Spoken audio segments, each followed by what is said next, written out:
Okay, everybody, hello. Happy week 3. I hope you had a good weekend and that everybody's doing okay. This week we're continuing with ecology. This will be the second week of ecology. We're going to describe the energy pathways through the different trophic levels and reduction of energy at successive trophic levels of a food web and energy pyramid. So you're going to learn about the function of producers, consumers, like primary consumers, secondary consumers, tertiary consumers, decomposers, and something called the 10% rule.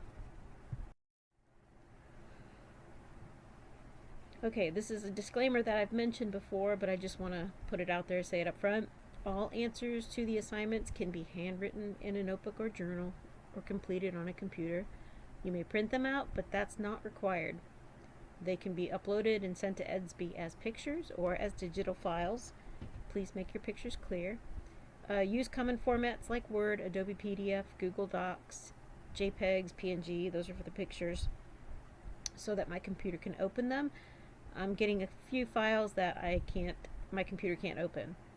All the due dates are flexible for those of you who are having any difficulties with online or having to share your computers. But try to get everything I assigned done within the week, or at least by Friday. And if you're not finished with last week's, continue on. You can always go back. The assignments are going to be numbered continuously here in this PowerPoint and in the grade book and in the Word document that you're going to see. Alright, so assignment 5, this is continuing from last week, is the ecology quiz that's posted on EDSB. Please complete that before you move on to assignment 6. It's only 10 questions, very simple, but it's about the vocabulary. So look at the words you defined. Don't just try to do it off the top of your head. Assignment 6 starts with lesson 2, flow of energy in an ecosystem. If you're looking in your textbooks, it's chapter 2, pages 37 through 40. It's a very short section. There are 12 words I would like you to define from this section. And once again, use each term in a sentence. So define it, tell me what it is, use it correctly in a sentence. Assignment number 7. So these are 2 questions from the material that is in chapter 2. I want you to apply ecology concepts to your conservation challenge topic that you chose. So the first one is draw a food web that shows the feeding relationships between the organisms impacted by your conservation challenge topic.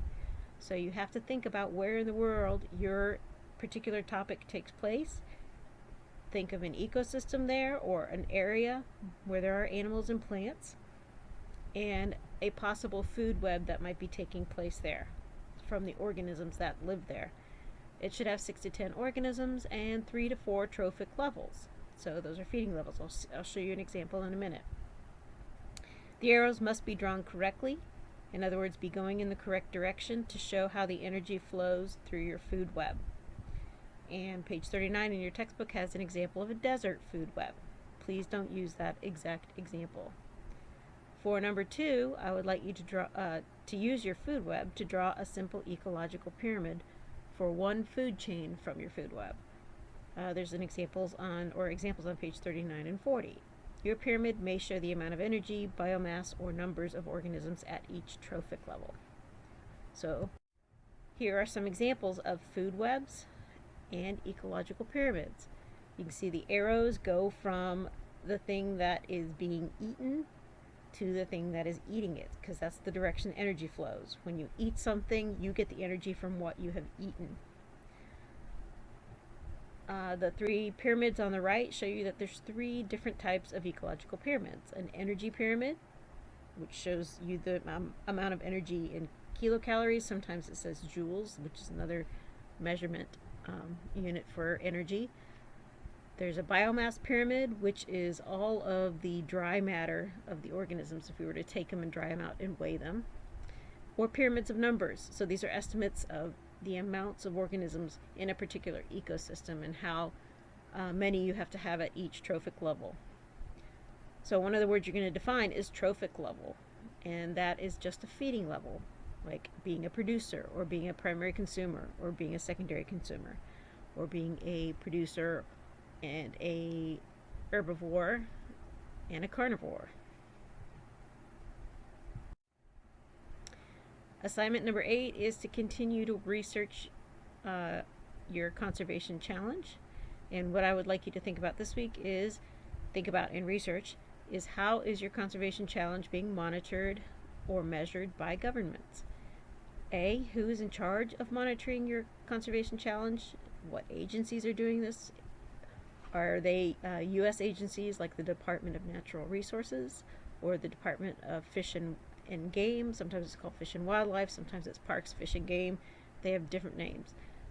Or is it the EPA, the Environmental Protection Agency? Which of our governments, if it's a United States topic, is in charge of watching what's happening with this conservation challenge?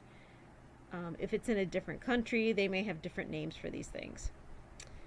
And then I have number 1 underneath that. Is this, or are they, a state agency or a federal agency? And it may be hard to figure this out, to piece this out, but try. B, what information do they use to inform and make the decisions for policies? So what are they measuring that gives them the information? Are they using satellite data? Are they going out and taking water samples? What kind of measurements are they taking so that they know what's happening? Are there any current environmental laws or legislation being debated in government specifically related to your conservation challenge? Research the legal issues related to your conservation challenge. So, what's going on in Washington, D.C. with the legislators? How are they either trying to help fix it, or what kinds of laws are they actually debating? So you may be wondering, what is the final thing I'm going to be doing with this? I've already been asked that question. Well, tentatively, this is going to be due whenever online is due. May 30th? I don't know. But what I want you to be thinking about getting ready to start doing or do is you will be compiling what you've learned in a format of your choice and in a way that shows how much you've learned about your conservation challenge. It should include a majority of the information you've researched, have clear language, be clear with your grammar, and no spelling errors. Try to be creative, visually appealing, scientifically accurate. I'm telling you this now so your creative ideas have time to stew in your brains, and so that those of you who like to get going on assignments can start. Well, what are you going to do? Here are some suggestions I have. You could do a PowerPoint. You could turn your PowerPoint into a PDF, an MP4 video. You could make a poster, either one of those 3-sided ones or just a flat poster. You could do a traditional typed report if you don't want to do anything that requires visuals. You could do a video, an informational video like a documentary. It could be a public service announcement type video. It could be a YouTube video, an animation of some sort. You could draw a cartoon strip if that's what you're good at. You could make an original, expressive piece of art. That, I think, would be hard to try to get all of the information in that, but, I mean, some of you are good. You could write a children's book explaining what your topic is all about. You could keep a scientist daily research journal or diary. Pretend you're a scientist who's been researching this, and what did you do every day? What have you found out every day? If you have other ideas, message me for approval of your other ideas. You guys are more creative than I am. That's it. So, have a great week.